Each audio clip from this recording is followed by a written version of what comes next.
네, 이렇게 비가 많이 올 때 가장 큰 인명피해를 낼 수 있는 재해 가운데 하나가 바로 산사태입니다.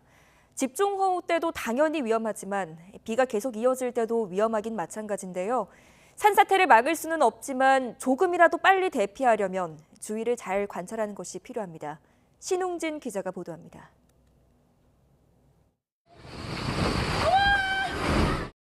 산을 깎아지은 아파트를 향해 산비탈이 무너져 내립니다.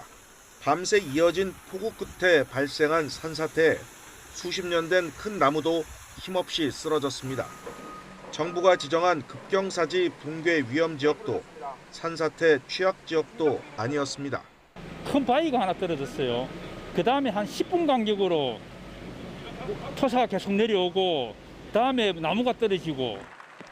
지난해 이틀에 걸쳐 350mm가 넘는 비가 온 끝에 산사태가 발생한 마을입니다. 오래전 마을 위에서 전원주택지 공사를 할 때부터 전조 현상이 있었습니다. 항토물이 쏟아져 내려오고 집으로. 작년에요? 또 돌이 굴러서 내려와서. 밤사이 많이 발생하는 집중호우, 산사태도 이른 새벽에 발생하곤 합니다.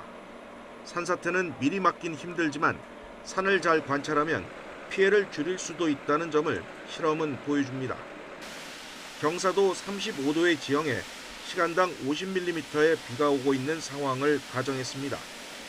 물길이 땅을 깊게 만들어 비탈이 갈라지더니 흙이 흘러내리고 부분적인 붕괴 현상이 발생한 뒤 10시간 만에 폭삭 내려앉습니다. 경사지가 갈라지고 흙이나 돌이 굴러내리지 않는지 잘 관찰해야 합니다. 바람이 심하지 않은데 나무가 평소보다 크게 기울었다면 산사태 가능성을 의심해야 합니다.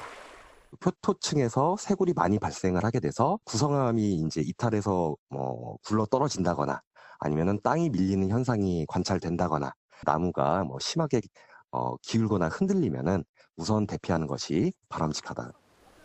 경사면에서 갑자기 많은 양의 물이 솟아도 긴장해야 합니다. 땅 속에 물의 함량이 매우 많아졌다는 의미입니다. 땅 속에서 울림이 들린다면 집안이 이미 무너지고 있다는 신호이기 때문에 즉각 대피해야 합니다. 산사태는 도시에서도 발생할 수 있습니다. 비가 올 때는 기상 상황과 함께 산림청의 산사태 경보를 상시 확인하고 대피로와 대피 장소를 미리 파악하는 것이 좋습니다. 대피할 때는 화재 같은 2차 피해 예방을 위해 가스나 전기는 차단해야 합니다. YTN 신웅진입니다.